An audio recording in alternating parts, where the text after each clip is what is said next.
right, I'm here with my buddy Hamilton. He has a great play. If you haven't seen it, try to look for tickets on Broadway. Hamilton likes to bark at other dogs. He is a little bit dog reactive. In this video, I'm going to share some tips that you can use if you have a dog that is dog reactive like Hamilton. He wants some screen credit. You have to say something for second in order to get credit in the movie. All right, so basically he's demand barking right now. I'm going to ignore that. For dogs, any attention I give him is rewarded. So if he barks and I tell him no, or I turn away, or I exhale, that's going to reward that. Little tip that has nothing to do with this, but there you go. All right, so we are on the 3rd floor in Hollywood here, and there's a lot of dogs that walk by, and his guardians mentioned he has a couple of nemesis, dogs that he doesn't like. Now, he was socialized as a puppy, he's 7 years old, but he had a couple of bad experiences with other dogs, or maybe not the greatest experiences. Now, a couple of things. When dogs want to dominate another dog, one of the ways they do is they put their chin over the dog's back, atop of their shoulders. And another way to do it is put their paw on top of their head. Sounds like he was playing with some bigger dogs that kind of were doing a little bit, kind of posturing. You go to a bar fight, bars, men are posturing. Dogs do a lot of that as well. So if he's playing with the dog and the other dog is sticking his chin over him just because he stands tall, that's like me just putting my hand over people shorter than me and just say, oh, I'm just taller than you. No, I'm trying to do it to mess with you. I wouldn't do that. But the dogs are intentionally doing that, trying to show him, hey, I'm bigger than you. And he's like, hey, I might be small, but I'm mighty. So we need to make sure we watch for dog cutoff signals. Off camera, we went over cutoff signals. Common cutoff signals for dogs include lowering the head, turning away, often both of those things together, refusing to look or looking side-eye. The lipping is a common sign of stress and anxiety in dogs. Baring the teeth is a pretty obvious cutoff signal, but refusing to come. So if another dog is constantly going towards him and he's walking away and the dog keeps on coming over and lumbering over his back, the other dog's trying to intimidate him. He's trying to work it out. We like that. We want to reward him for that. So right there, right now, normally the guardians have that area blocked, and that's an important, safe, good thing for them to do because he looks out of there. I'm guessing if it wasn't blocked and he sees a dog, he's going to bark and give them his business. So we want to make sure that what we're trying to do is change the dog's emotional response. So one of the ways we do that, and I have a peanut butter spoon here I'm going to talk about in a sec, but I like to cheat and make things as easy as possible whenever possible. So the guardian mentioned there are certain dogs that are his nemesis, and if he hears their collar, he goes bananas. Now, one of the things we like to do in dog training and behavior modification is something called counter conditioning and desensitization. I know the guardian has done some both of these things, I believe. And so basically what I would invite you to do is at the time of the day that they walk by, next time you hear it, write it down, all the nemesises. Nemesi, I don't know how you say that in plural.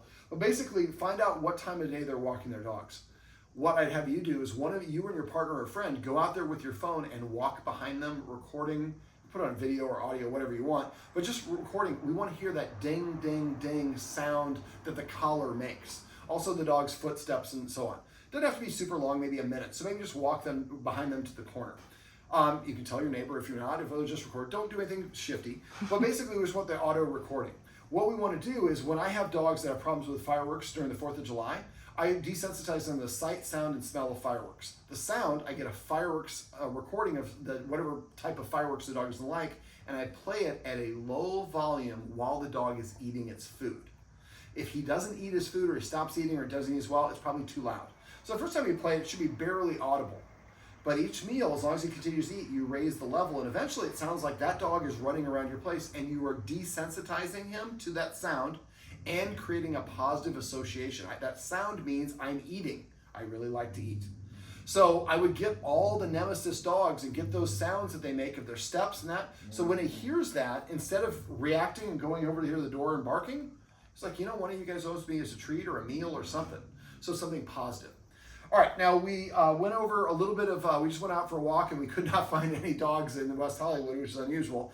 But we practiced a little bit of something called the engage, disengage game. Now I like to practice everything separately in components and then work up to the real deal. So I'm going to talk about it at the park, what we're going to do right here in a sec. So if I want him to sit right there and look out that thing, I need to practice it. And practicing it when there are dogs there is not the time to practice. Then he's having an emotional outburst. So what I would do is come up with a place, we would call this maybe position. Hamilton, come here. Position. Sit. Yes. And then I could walk away. You can go ahead and come back. And I would walk away and walk back in your apartment, get him, so he gets used to coming over here and sitting down right here at the window. without any dogs, or the little vantage space, without any dogs or anything that's distracting. So we just give him practice doing that. Now, dogs, when they are licking and chewing, it releases oxytocin and serotonin. These are known as the feel-good hormones. Right now, this is a habit. He comes here and he's looking down at the dogs, makes him feel very powerful, and he barks at them. And what happens when he barks at them? They go away. Look how powerful my bark is. They were coming to invade us. I barked, and I saved the day. I'm Hamilton. I save the day over and over and over again. So what we want to do instead is we want to counter condition and desensitize this. Now, dogs often, when they're offering a behavior we don't like, sometimes we do something called an incompatible behavior. If a dog is licking, it cannot be barking. And if it's licking, it's releasing oxytocin and serotonin. So if we first desensitize the dog to the sounds of the nemesis dogs walking down, the collars, the tags, and all that fun stuff, now when he gets out, it's not a trigger. So when he comes out here, he's not looking for a fight or whatever it is. Now what I can do, Hamilton, let's change positions. Come over here. So if I get him up here, I can get him licking the spoon, and I can get him looking wherever I want. So I want to put the spoon between him and the other dog. So while he's watching this dog pass by, he's licking. As soon as the dog disappears, the spoon goes away. So again, another dog's coming. He's looking at the dog. The dog obscures from view. The peanut butter goes away. So the idea is we're countering. So when the dog comes, I'm getting this really tasty stuff. If your dog doesn't like peanut butter, you can use cream cheese unless they're lactose intolerant. If they really don't like either one, you can use peanut butter and then put a little freeze-dried beef liver dust on top of it. I think that's disgusting, but dogs think that's awesome. And so there's a very limited window here for him. You only see them for maybe 2 or 3 seconds.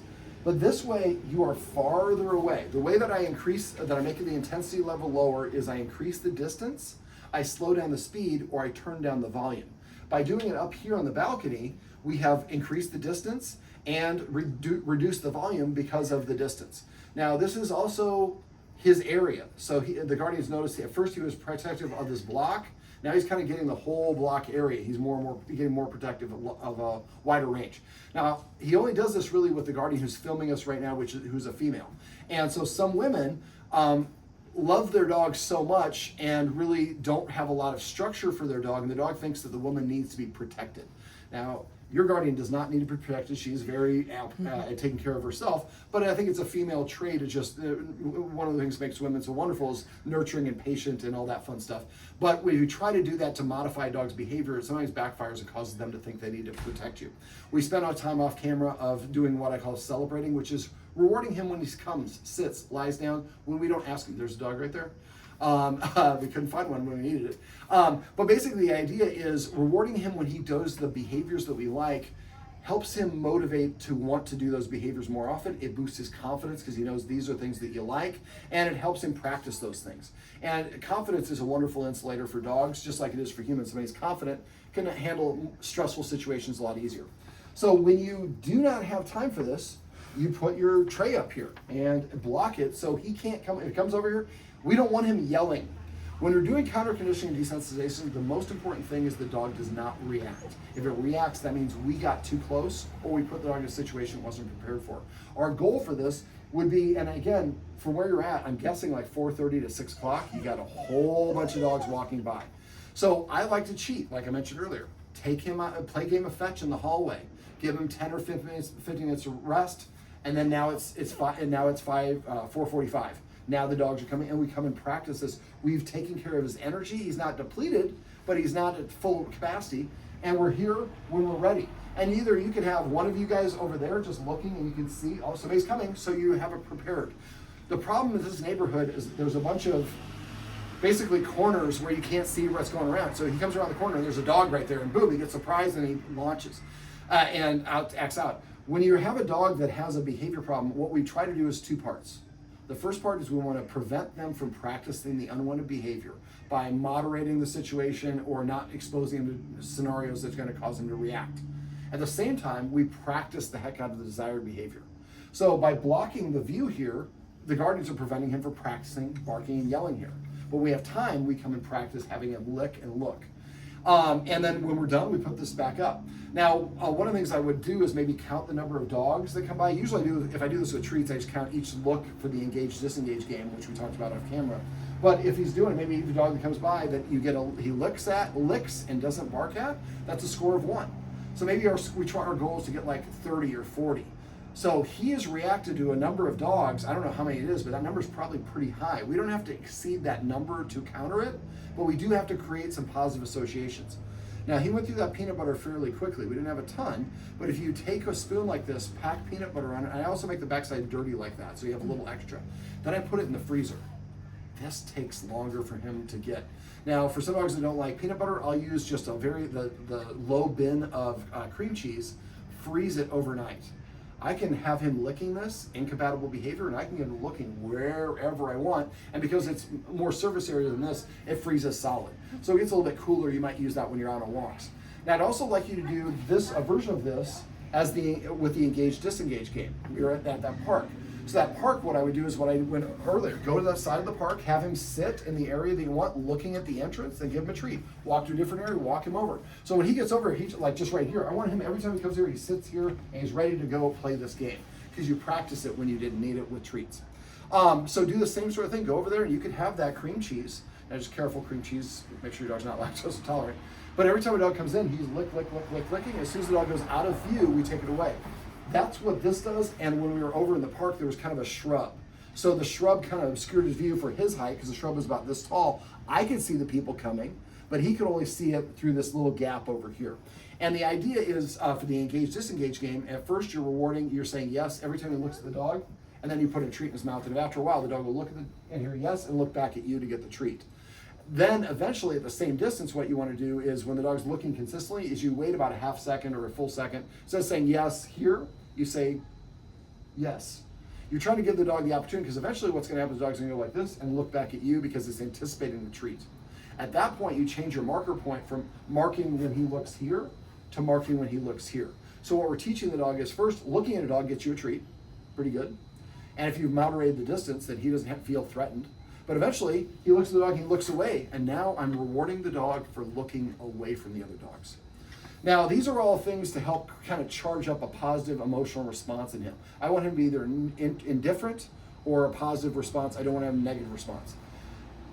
We'd like to have him practice with dogs together as well. So you mentioned he has some buddies that he doesn't really play with anymore. I would get in a habit of taking him out for walks with those dogs. Walks are great because it's a lot less pressure. He doesn't have to play, but he still knows the dog, and he's practicing being around a dog without barking and reacting.